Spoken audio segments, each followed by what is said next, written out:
Hello there, very good evening and welcome to Prime Time News here on News First, where the people come first. You're joining me, Naveksha Gunasekara. We start off by taking a look at your headlines for tonight.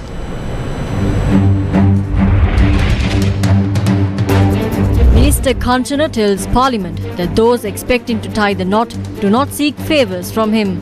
එතුමාට එකක් කියන්න ඕන මම විවාහ වෙන්න ඉන්න පුද්ගලයන්වත් මගෙන් දෙයක් බලාපොරොත්තු වෙන්නේ නෙවෙයි ඒ කටයුතු කරන්න. Lawmakers call for action against Ali Sabri Rahim and addresses letter to the Speaker. Sri Lankan man given suspended sentence for stealing 20 coconuts in 2021.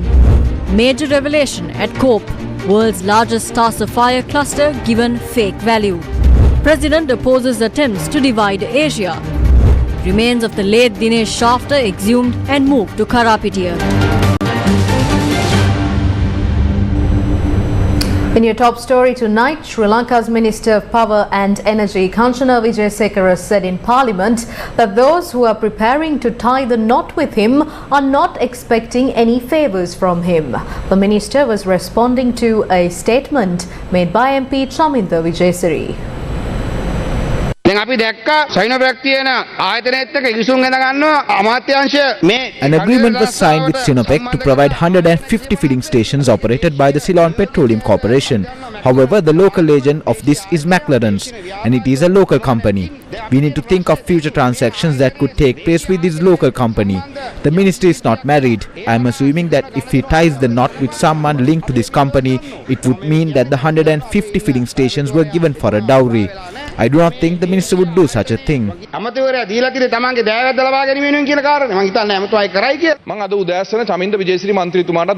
spoke to parliamentarian Chandima Wijesiri in the morning over the phone and I told him that I was not present when he was speaking and that he made a wrong statement and that I would provide him with the information if necessary. Two other parliamentarians representing the Samagi Jana Balavegia, Rohini Kaviratna and Nalin Bandara, were civilized to inform me that a person who entered the SJB group meeting had made such a comment to target me during the debate on Janaka Ratnayaka, adding that they did not accept that contract. They were civilized enough to even ask me if what was said was true. I briefed them on the process that was followed. For some reason, parliamentarian Chaminda Wijesiri had commented, and I viewed it today. I noted that he was very careful in his comment, citing the word assumption. In his assumption, he said that the minister may have given these filling stations to claim a dowry from a certain company. The agreement is signed with Sinopec. No one enters into an agreement with the local agent. Who are the parties to this agreement? The government is represented by the Ministry of Power and Energy, Ceylon Petroleum Corporation, Ceylon Petroleum Storage Terminals Limited. Sinopec is represented by Sinopec Fuel Oil Sales Company Limited, registered in Beijing, the People's Republic of China. They entered into an agreement with their own Sinopec Fuel Oil Singapore Private Limited, located in Millennial Towers, Singapore. They entered into an agreement with the local agent, Sinopec Fuel Oil Lanka Private Limited, located in Mirijavila, Hambantota. Sinopec has been in business in Sri Lanka for around a decade, centering the Hambantota port to supply fuel for vessels. Sinopec is not a firm in a small room in Badulla. This statement may have been used to target me and inconvenience me personally and to inconvenience the government. However, this statement and the media reports have caused great insult to Sinopec, which is linked to the government of China and that holds the second largest filling station network in the world. They have issued a clarification on their fuel station businesses. Sinopec ආයතනයට දැඩි අවමානයක් ඇති වෙලා තියෙනවා. ඔවුන්ගේ පාර්ශවයෙන් මේ පිළිබඳව මාධ්‍ය දැන්වීමක් දාලා තියෙනවා. Clarification of fuel cell station business. We Sinopec would like to address recent rumors regarding the fuel station project. It has come to our attention that there are unfounded claims suggesting that we have hired agencies to manage certain aspects of this operation. We categorically deny these claims and emphasize that we have not engaged any external agencies or third parties to handle any part of our fuel station operation or related business activities. Furthermore, we clarify that Sinopec has no intention whatsoever to transfer any right of the license of the fuel station supply to any other entity. We are committed to upholding the integrity and reliability associated with Sinopec brand and we reserve the right to take further legal measurements to protect Sinopec brand image. මේක ජාත්‍යන්තර වශයෙන් තියෙන ආයතනයක්. ඔවුන්ගේ කීර්ති නාමයට හානි වීම පිළිබඳව ඔවුන් නීත්‍යානුකූලව පියවර ගන්නවා කියලා තියෙනවා. This is an international firm and they have said that they will take legal action for tarnishing their reputation. If a statement is made outside of Parliament, I too am prepared to take legal action. I cannot do so due to parliamentary privileges. I can only direct that to the Privileges Committee. With the permission of the Speaker, next week I will take measures to summon to the committee the editor of the newspaper, the person who reported it, and others involved in it. I request parliamentarian Chaminda Vijayasiri to comment after assessing information. I will decide if I will get married and when I will get married and with whom. I will do so at the appropriate time and I will invite him as well. එතුමාට ආරාධනාවක් කරන්නම් විවාහ වෙන වෙලාවේ. එතුමාට එකක් කියන්න ඕන මම විවාහ වෙන්න ඉන්න පුද්ගලයන්වත් මගෙන් දෙයක් බලාපොරොත්තු වෙන්නේ නෙවෙයි ඒ කටයුතු කරන්න. A group of opposition MPs in Sri Lanka have requested the Speaker of Parliament to take disciplinary action against fellow MP Ali Sabri Rahim, who was earlier detained and later released for illegally carrying 3.5 kilograms of gold and over 90 mobile phones. The MP noted that the Parliament-approved Code of Conduct of Members of Parliament was violated by the conduct of Ali Sabri Rahim. The letter handed over to the Speaker stated that the public trust in all members of the party and the opposition is being broken by the fact that the members of the government who are supporting the adoption of the decree and rules brought by the government are violating those decrees and rules.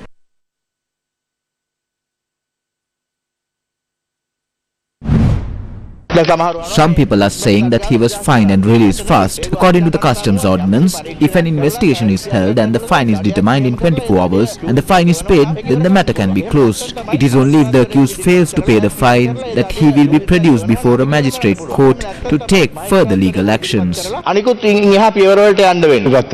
According to the customs ordinance, shouldn't the fine be 3 times the amount of the gold confiscated? This is 35 million, but the fine is only 7.5 million. තුන්ගුණයක් කියන්නේ උපරිමය. අවම ගාලා තියෙන දුර මේකේ. අවම ගානක් නෙවෙයි. මේ දඩේ තමයි මෑත ඉතිහාසයේ ගහපු වැඩිම දඩය. දඩේ අඩුම ගාන. දැන් මොකක්ද කියලාත් මට පැහැදිලි. හරි මම කතාව වෙලා තියෙන වැඩේත් අපිට පැහැදිලි. මම කතාව අවසන් කරනවා. දැන් മന്ത്രിතුමා කියනවා අපිට කවුරුත් උදව් කරේ නැති නිසා ආණ්ඩුවේ අය. මම අනිත් පැත්තට ඡන්ද දෙනවා. උත්තරමේ He is the chairman of the Putlam District Development Committee, isn't he? The government has given him positions. He played a game here and now they are saying that he voted in support of the opposition. That is wrong. There were those who said to leave him out before the vote.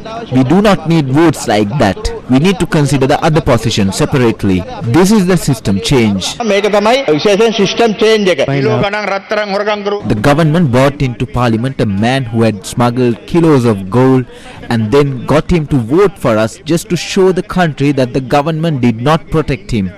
If people who engage in such shameful acts are coming into parliament and working as public representatives, we are ashamed to be here. There are parliamentarians who haven't stolen a single rupee. The general public are blaming all members of parliament and the situation is such that even a good parliamentarian cannot go overseas and return to the country. The presence of parliamentarians who engage in acts like this is an insult to the entire parliament. It is insulting that parliamentarians are misusing their privileges and acting in this manner. We do not blindly follow anything. We have the spine to call out something that is wrong. The Minuangona magistrate imposed a suspended prison term on a man who was charged with trespassing into a garden in the Ulapitia and stealing 20 coconuts. The Minuangona magistrate imposed a sentence of 1 year rigorous imprisonment on the accused and it was suspended for a period of 10 years. The magistrate strongly advised the accused to spend the next 10 years with good conduct. A father of one from KL Alla was thus given a suspended prison sentence for stealing 20 coconuts worth 1,200 rupees on 31st of January 2021 or a closer date. Sri Lanka made global headlines in 2021 after the discovery of what was called the world's largest star sapphire cluster. The chairman of the National Gem and Jewellery Authority at one time said it was worth around $200 million and downgraded it to $100 million later. However, at the Committee on Public Enterprises on Wednesday, it was revealed that it was only worth a mere $10,000. The discovery of what was called the world's largest star sapphire cluster was reported by News First on the 27th of July 2021. Authorities said it weighed around 510 kilograms and it was said that it would be taken overseas to be auctioned. There was a hype surrounding this discovery. You valued it for over 100 million rupees. It was not sold and it was returned. Did you fake it and get involved in this? It was the insurance value. It is not a stone that can be cut and polished. It weighs 510 kilograms.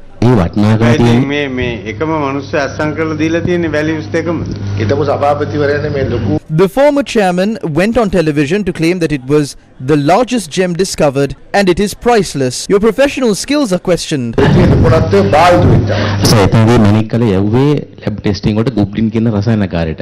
Lab report එක අරන් තියනවා. ඇත්තටම මේ cluster එකක් හැටියට ලෝකෙ හම්බෙච්චි ලොකුම cluster එක හැටියට ගීනස් වාර්තාව අරන් තියනවා සර්. 10 million වලට වැලියු කරලා ආයේ dollar 10000. It was valued at 10 million and downgraded to just 10,700 US dollars. There needs to be a limit to the lying. You cannot lie here. There is no harm in accepting a mistake.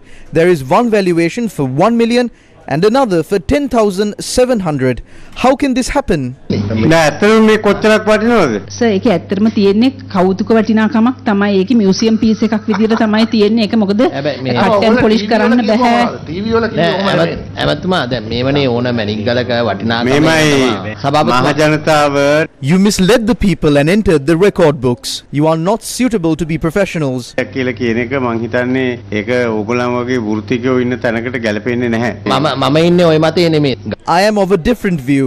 They must have assumed that the stone would be better inside. සිතුව ඇතුලේ හොඳට තියෙයි කියන එක මං හිතන්නේ. මේක තමයි මුල ඉඳලම බොරුවක් වෙයි. ඔව් දැන් මන් දන්නේ ඒක නමුත් ඕනම මැනික් එකක ඉතින් ඒක නිකන් සූදුවක් වගේනේ. කවුද මේ කල්කුලේට් කරලා ඉන්නවද මෙතන?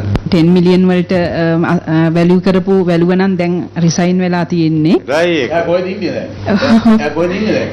එයා අයින් වෙලා ඉන්නේ. ටෙස්ටිං පර්පස් එකට තමයි අපි ඇරියේ. මගදී නැතිවීමේ සම්භාවිතාවක් තිබීම නිසා ඒකට ලොකු රක්ෂණාවරණයක් ගන්නවා. ඒ සඳහා තමයි 10 million දැම්මේ. ඒ වුණාට ඇත්තටම වැලියු එක ගන්න. Chief Government Whip Prasanna Ranatunga says that since the President is representing a separate party, MP Harsha De Silva cannot be appointed as the chairman of the Committee on Public Finance without the concurrence of his party.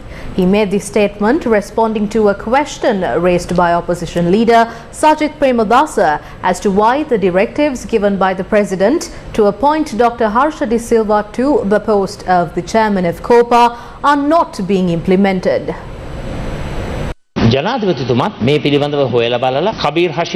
The President had inquired about this and held talks with parliamentarians Kabir Hashim and Dr. Harsha De Silva and had made it clear that the ruling faction is in agreement to appoint Harsha De Silva as the chairman. I would like to know if there is any issue within the government as they fail to implement the directive of the President. What is the issue that they have with appointing Harsha De Silva?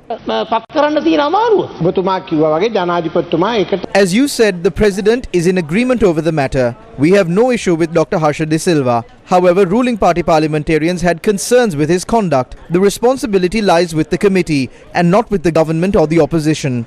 Since the President has given his agreement, the MPs have decided to discuss the matter with him and proceed with this based on an agreement. The committee must decide on that matter. The President is a single person representing a separate party and he always emphasizes on that. The government operates in a different manner. If we do not reach an agreement, this will worsen. There is no such thing in the standing orders. Where does it say that a chairman cannot be appointed when the MPs are not in agreement? The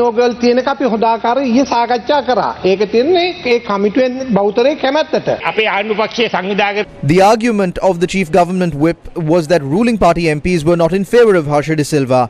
There is no such thing in the standing orders. intellectual jealousy knowledge. This is called intellectual jealousy or knowledge jealousy. This is why this country is bankrupt. A person who wants to do something good is not allowed to do that, and various others are being used to pass financial regulations. I wish to ask this from the Prime Minister. Can't you implement the agreement that was reached by the President after holding talks with you and Susil Premajayantha and Kabir Hashim and Harsha De Silva? The remains of the late Dinesh Shafter, a Colombo-based businessman who died under mysterious circumstances, were exhumed on Thursday in the presence of Colombo Additional Magistrate Rajendra Jayasuriya. The remains of the late Dinesh Shafter, a Colombo-based businessman who died under mysterious circumstances, were exhumed based on the request made to court by the committee of medical experts appointed to investigate the death of the late businessman. Over the past few days, a security detail was assigned to the grave site of the late Dinesh Shafter at the Borella Public Cemetery, and on the day of the exhumation it was further increased. Chandra Shafter, the father of Dinesh Shafter, and several family members were present as per the court order. The 5-member committee of medical experts appointed to investigate the death of the late businessman observed the exhumation, and the remains were thereafter moved to the Karapitiya Teaching Hospital for the second post-mortem examination. On the 15th of December 2022, Shafter was found with his hands tied and strangled inside his own car at the public cemetery in Borella, and he died while receiving treatment at the intensive care unit of the Colombo National Hospital that same night. Dinesh Shafter was considered as a giant in the country's business sector, and his death sent shockwaves across Sri Lanka due to the mysterious nature surrounding it and questions that arose. The preliminary autopsy report stated that the death occurred due to strangulation with a string, but after receiving the toxicology report, the judicial medical officer informed court that there was another reason behind Shafter's death while presenting the complete post-mortem report. It was mentioned that cyanide poisoning also caused the death of Dinesh Shafter. It was reported that Shafter had consumed a snack mixed with cyanide, and there were traces of cyanide in his abdomen and blood. President's counsel Anuja Premaratna, who represented the family of Dinesh Shafter, said that there are contradictions in the autopsy reports. Accordingly, the court appointed a 5-member committee headed by Asela Mendis, a forensic specialist of Colombo University, to probe into the death of Dinesh Shafter and ordered them to conduct an inquiry and produce a report. A few weeks after that, the 5-member committee of medical experts informed the court that the body of Dinesh Shafter should be exhumed and investigation should be conducted. Accordingly, on Thursday the 25th, the body of late Dinesh Shafter was exhumed. All parts of the corpse are examined in the post-mortem and all of these remains were taken away. There was no final conclusion on how this death took place. The post-mortem is being held as part of the ongoing investigations. It is only after all of this that the reason for the death can be ascertained. We have not reported facts to court on how the death took place.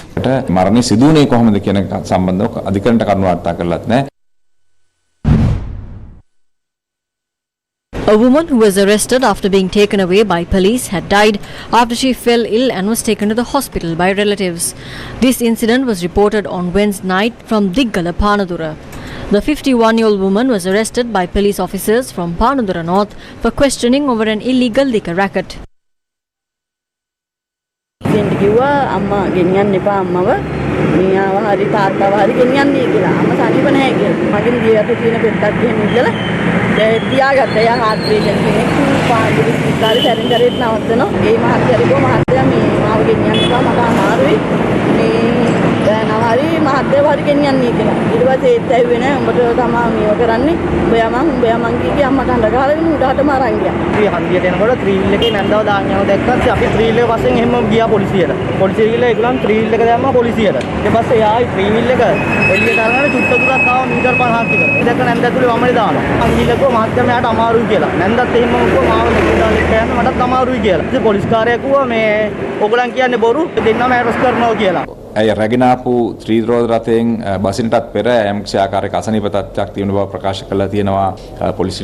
Before she got off the three-wheeler, she had fallen ill. The police had taken her to the hospital in the same vehicle. During that journey, her relatives had arrived in a three-wheeler and taken her to the hospital with them. She was dead upon admission to the hospital. The body of the deceased is currently placed at the Panadura Base Hospital and the post-mortem will take place on Friday. In more local news, Sri Lankan farmers are still struggling to sell the paddy harvest from the Maha season. 1/5 of Sri Lanka's total paddy harvest comes from the Ampara district. The farmers of Ampara who reap the harvest from the Maha season are not preparing to commence cultivations for the Yellow season with added debt. The meeting of the Galloway Left Bank Farmers Committee, in which 64 farmer organisations participated, was held at the Ampara Residential Project Office. The conduct of this government paved the way for small mill owners to purchase paddy, leaving aside the Paddy Marketing Board. They will not produce the paddy expected by the government. If the Paddy Marketing Board had functioned, it would not have fallen to such a low level. What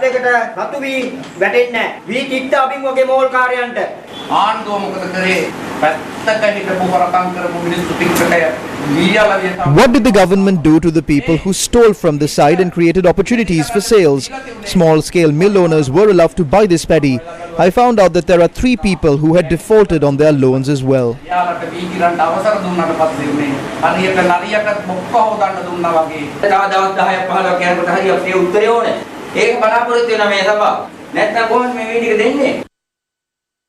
This is how paddy is piled up in the houses in the Bandagiri agriculture settlement in Hambantota.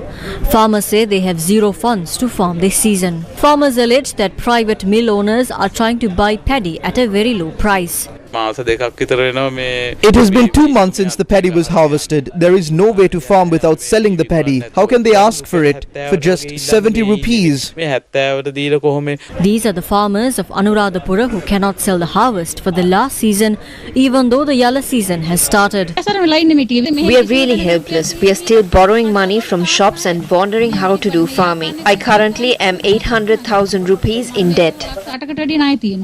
It is better to go for hired labor than to do farming. There is no relief to the final consumer if they are purchasing it from us at 90 rupees and selling it to consumers at 200 rupees.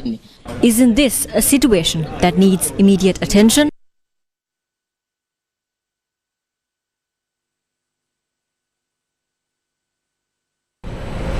President Ranil Wickremesinghe took the stage at the Nikkei Forum, Future of Asia, held in Tokyo, Japan. During his address, the president emphasized the government's approach to the Indian Ocean and the Asia-Pacific region. As a middle-income country, Sri Lanka accepted that A. Time is of essence in resolving the issues of debt sustainability, and B. The only option available for vulnerable middle-income countries is to seek the assistance of the IMF to ensure multilateral coordination and cooperation in debt restructuring. We have now started creditors' meeting and hope for a successful conclusion before the end of 2023. Sri Lanka is dedicated to ensure equal treatment for all creditors. We want this exercise to succeed because our experience will enable more middle-income countries to utilize the IMF in ensuring multilateral coordination for debt relief. The president also commented on the regional cooperation. Needless to say that we in Sri Lanka and many other Asian nations are opposed to economic coercion, whether it by one country coercing another using its economic power or by indirect methods such as decoupling or friendshoring, manufacturing and sourcing only from geopolitical allies. Contrary to the WTO system put in place 3 decades ago should not be bypassed for short-term geostrategic gains. The rules of the game cannot be changed arbitrarily. The losers will be the middle-income Asian countries. Sri Lanka welcomes the pledge made as the G7 Hiroshima leaders communique to reject decoupling and its strategies in favor of economic resilience and the economic security. To this end, G7 has undertaken to engage in a dialogue and follow a cooperative approach within the group as well as with global partners including developing countries. We in Asia don't want to choose between US and China. Many of us cannot make that choice because we have already made our choice, another choice, and that choice is Asia. We want an Asia that can accommodate the Indo-Pacific, the BRI, as well as the ASEAN outlook on the Indo-Pacific. The BRI is a strategy to increase China's influence in Asia and Africa through economic means.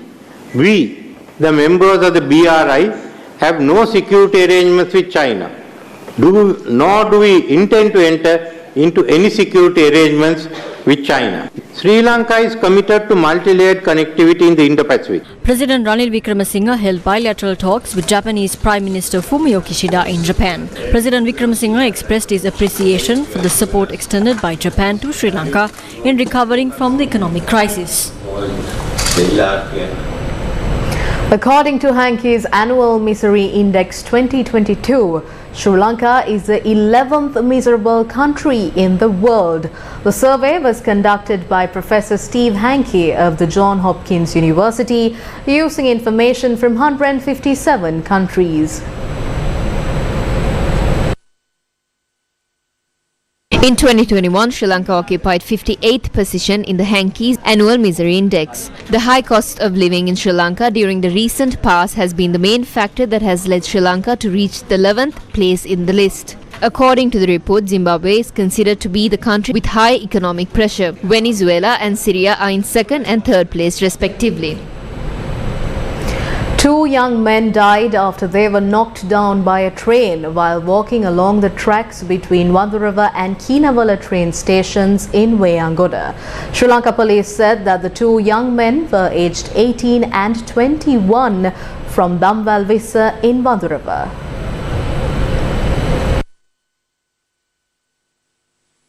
Avishka Lakmal and S.A. Thiwanka were childhood friends and neighbours living close to the railway tracks.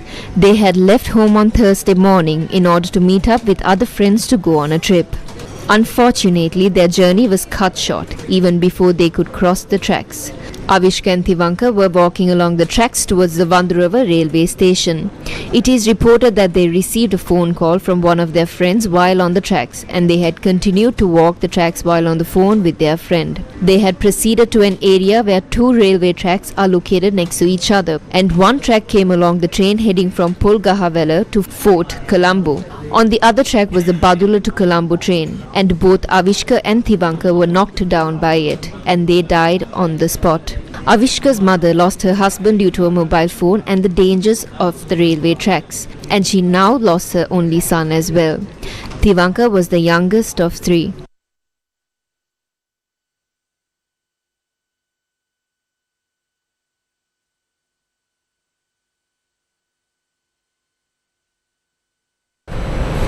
Sri Lanka fulfilled 25% of its trackable commitments under the IMF program.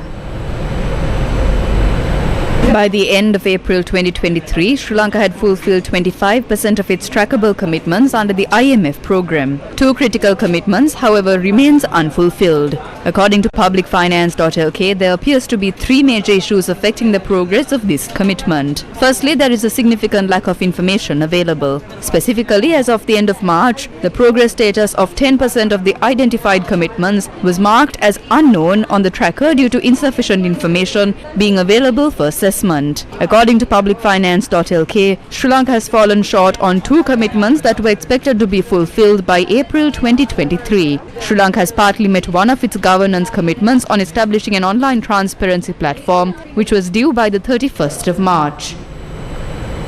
Sri Lanka is expecting foreign direct investment inflows to rise by a fifth to $1.3 billion this year, a government official told Reuters, with India likely to play a lead role despite the Sri Lankan economy facing its worst crisis in decades. Reuters, quoting the Board of Investment, said that although it was pushed to the brink last year by power cuts, chronic shortages of fuel and food and soaring inflation, Sri Lanka managed to raise its FDI by 38% to $1.08 billion. Part of the bump came from India, which wants to keep China's expansion in its neighbour in check.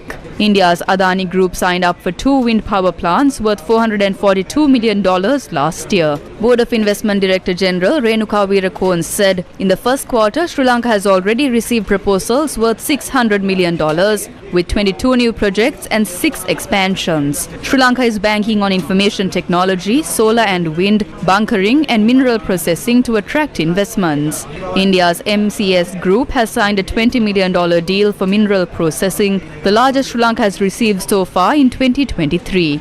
Board of Investment Director General Renuka Weerakoon told Reuters that Japan is very interested in minerals and so is China, adding that raw material is something Sri Lanka can really pitch to get new investments. Sri Lanka has untapped deposits of graphite, phosphate and other minerals to attract investors, but policy frameworks are yet to be updated, creating a bottleneck for FDI.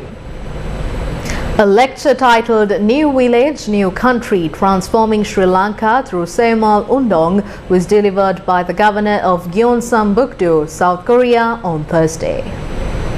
An experience sharing session on Korean economic development and Sri Lanka-Korea relations was held at the Sri Lanka Institute of Development Administration on Thursday. The session focused on the possibilities to adopt the Semal Undong, a model which was crucial in revitalizing rural Korea into a highly developed mixed economy. Governor of Gyeongbuk-do in South Korea, Lee Chol-woo, was the keynote speaker of the event. His lecture was titled New Village, New Country, Transforming Sri Lanka Through Semal Undong. 여기 계신 공무원 여러분들, 여러분 나라가, 여러분 모국 스리랑카가 Several Korean delegates, including the president of the Semal Undong Foundation in Korea, attended the event. The Semal song was performed in Korean and Sinhalese by the choir of the PTA Gama Mahavidyalaya.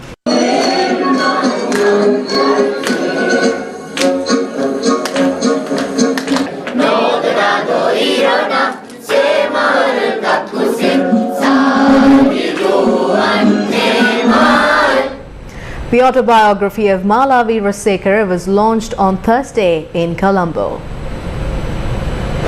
The autobiography was titled The Power of Intention and it was launched in Colombo today. The book includes an array of life experiences of Mala Veerasekara and advice to her grandchildren and future generations. The event held today was attended by family members and well-wishers. A program to distribute books and school libraries organized by the University of Kelaniya took place in Puttlam on Thursday.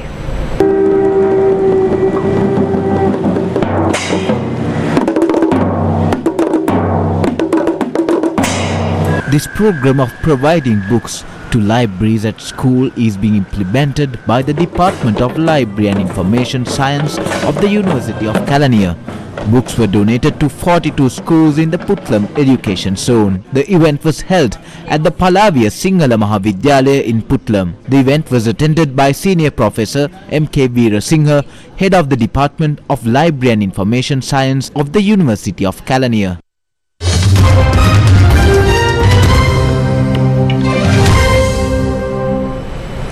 Tina Turner, the American-born singer who left a farming community to become one of the top recording artists of all time, has died at the age of 83.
According to the founder of the Wagner Group, some 20,000 troops from Russia's Wagner mercenary groups were killed in a months-long battle for control of Bakhmut in eastern Ukraine. Russia's Wagner mercenary group said they had recruited about 50,000 prisoners to fight with Wagner in Russia's war in Ukraine and that about 20% of them have been killed. The head of Russia's Wagner mercenary group told a Russian political strategist in a video interview posted on his Telegram channel on Wednesday that a similar number of his contract soldiers had also perished in the battle for the city. This weekend, Wagner and the Russian military claimed to have taken control of Bakhmut, which has been left in ruins by the prolonged fighting, with Russian President Vladimir Putin congratulating the armed forces. But Kyiv has said its forces continue to fight for the city.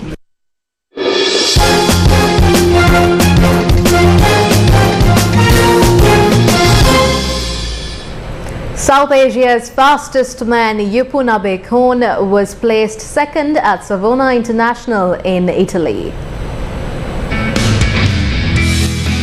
Sri Lankan sprint sensation Yupunabe Khon clocked 10.01 seconds to come in second in the 100-meter sprint at the Savona International meet in Italy on Wednesday. Earlier, Yupun was able to come second in the heats of his first 100-meter race for the year with a timing of 10.04 seconds at the Savona meet. Reece Perescord won the men's 100 meters at the meet in Italy, clocking 9.94 seconds.